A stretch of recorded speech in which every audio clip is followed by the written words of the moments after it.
Secara mengejutkan alur cerita One Piece dipastikan akan beralih ke Pulau Elbaf, tempat di mana Shanks berada. Berdasarkan bocoran yang beredar, pada One Piece 1107 diprediksi Dracul Mihawk akan muncul di Pulau Ras raksasa tersebut, dan terlibat pertarungan dahsyat dengan Shanks.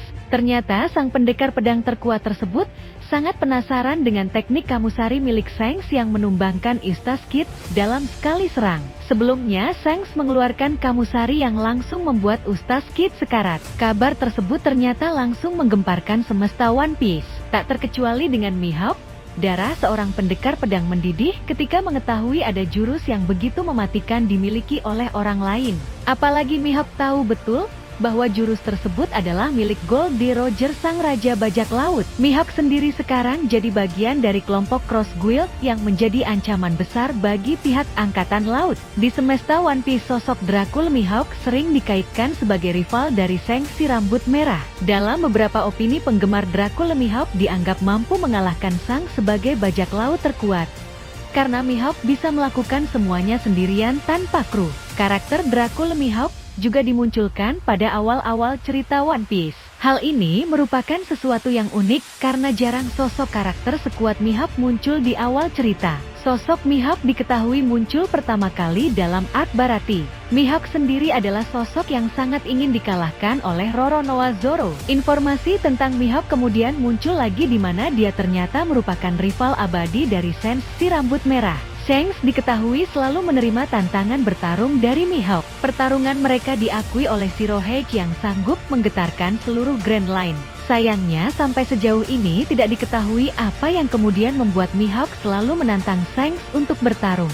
Namun kemungkinan Mihawk mengakui level kekuatan Shanks yang luar biasa dalam kemampuan berpedangnya. Dan yang menarik juga adalah sepanjang mereka bertarung satu sama lain diketahui tidak pernah ada yang kalah ataupun menang. Kini Mihawk mendadak muncul di Pulau Elbaf. Satu-satunya alasan Mihawk adalah ingin mencoba Kamusari milik Shanks. Telinga Mihawk rupanya panas mendengar sanjungan dan rumor yang beredar terkait jurus Kamusari milik Shanks. Duel kedua karakter pun diprediksi tersaji di One Piece 1107. Dalam bocoran dikatakan Mihawk sedikit terdesak. Bahkan Mihawk harus muntah darah saat menerima serangan Kamusari dari Shanks. Lantas seperti apa detailnya pertarungan Mihawk vs Shanks? Siapakah yang bakal keluar sebagai pemenang kali ini? Ada satu hal menarik terkait kisah legenda saat Kurohige ingin mengambil buah iblis Hancock dan kemudian dihadang oleh Rayleigh. Kita semua selaku penggemar One Piece tentu tahu jika Rayleigh pernah berkata, jika sebenarnya jika bertarung dengan Kurohige maka bisa jadi dia akan kalah telak. Hal ini dikarenakan usia Rayleigh sang raja kegelapan di dunia One Piece tersebut tidaklah lagi muda.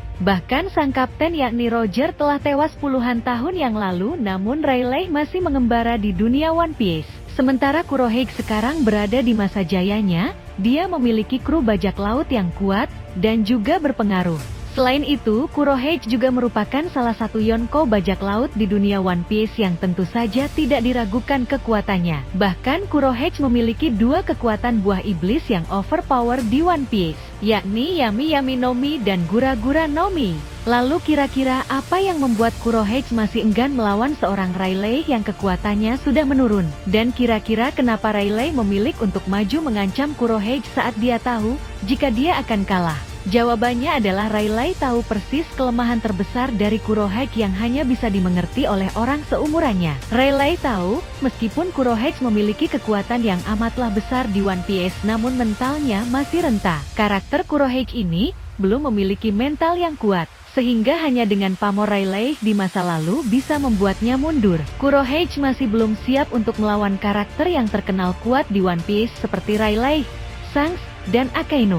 Oleh karena itu, Kurohige hanya harus berlatih memperkuat mentalnya saja untuk menjadi karakter yang benar-benar tidak terhentikan. Jika Kurohige sudah memiliki kekuatan mental yang setara dengan kekuatan buah iblisnya, maka jangankan Rayleigh, sekelas Gorosei saja bisa dihadapi olehnya.